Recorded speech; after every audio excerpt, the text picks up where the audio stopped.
ভূমিকম্পের কারণ ও আমাদের শিক্ষা। আল্লাহর পক্ষ থেকে এই বিপদ কোনো সাধারণ ঘটনা নয়, বরং এটি আমাদের জন্য গভীর সতর্কবার্তা। এক আল্লাহর পরীক্ষা। পবিত্র কোরআনে ইরশাদ হয়েছে, আমি তোমাদেরকে ভয়, ক্ষুধা ও ক্ষতি দিয়ে এবং প্রাণহানি ও সম্পত্তি এবং ফলফলাদির স্বল্পতার মাধ্যমে পরীক্ষা করব। আর আপনি ধৈর্যশীলদের সুসংবাদ দিন। সূরা বাকারা আয়াত ১৫৫। ২ গুনাহ অন্যায়ের সতর্কবার্তা। আলী বিন আবি তালিব রাদিয়াল্লাহু আনহু থেকে বর্ণিত, রাসূল সাল্লাল্লাহু আলাইহি ওয়াসাল্লাম বলেছেন, আমার উম্মাত যখন পনেরটি বিষয়ে লিপ্ত হবে তখন তাদের ওপর বিপদাপদ নেমে আসবে। প্রশ্ন করা হল, হে আল্লাহর রাসূল, তা কি?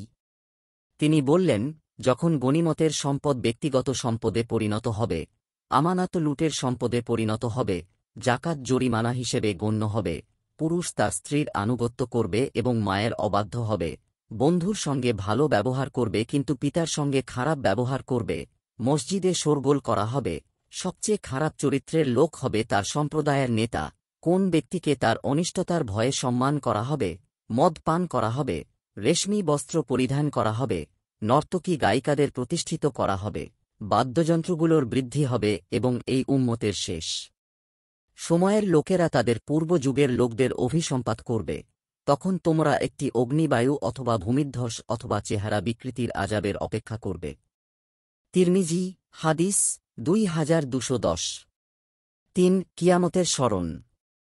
মহান আল্লাহ ইরশাদ করেছেন, নিশ্চয় কিয়ামতের ভূকম্পন একটি ভয়াবহ ব্যাপার। সেদিন তোমরা দেখবে প্রত্যেক স্তন্য দানকারিণী আপন দুগ্ধপোষ্য শিশুকে ভুলে যাবে এবং প্রত্যেক গর্ভধারিণী তার গর্ভপাত করে ফেলবে। আপনি দেখবেন মানুষকে মাতালের মতো, অথচ তারা মাতাল নয়। তবে আল্লাহর আযাবই কঠিন। সূরা হজ আয়াত ১ ফেব্রুয়ারি। আমাদের জন্য শিক্ষা ও করণীয়। আল্লাহর শক্তি ও কুদরত উপলব্ধি করা। মহান আল্লাহ ইরশাদ করেছেন, ১, ২, ৩। অর্থ, যখন প্রবল কম্পনে জমিন প্রকম্পিত হবে আর জমিন তার বোঝা বের করে দেবে, আর মানুষ বলবে, এর কি হল? সেদিন জমিন তার বৃত্তান্ত বর্ণনা করবে, কারণ আপনার রব তাকে নির্দেশ দিয়েছেন।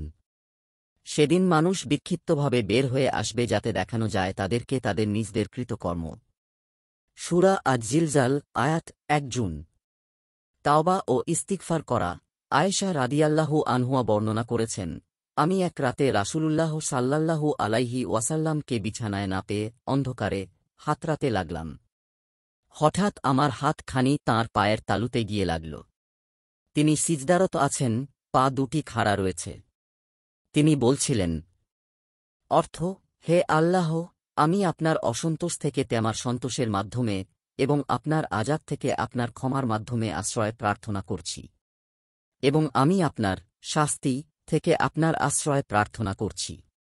আমি আপনার প্রশংসা করে শেষ করতে সক্ষম নই। আপনি তেমনই যেমন আপনি নিজে আপনার প্রশংসা করেছ। সহিহ মুসলিম হাদিস নং ৪৮৬। আল্লাহ আমাদের হেফাজত করুন এবং ক্ষমা করুন। আমিন। দিন প্রচারের উদ্দেশ্যে ভিডিওটি শেয়ার করুন। লাইক, কমেন্ট, ফলো এবং চ্যানেলটি সাবস্ক্রাইব করে পাশে থাকবেন। মহান আল্লাহ আপনাকে উত্তম যা দান করুক। আমিন।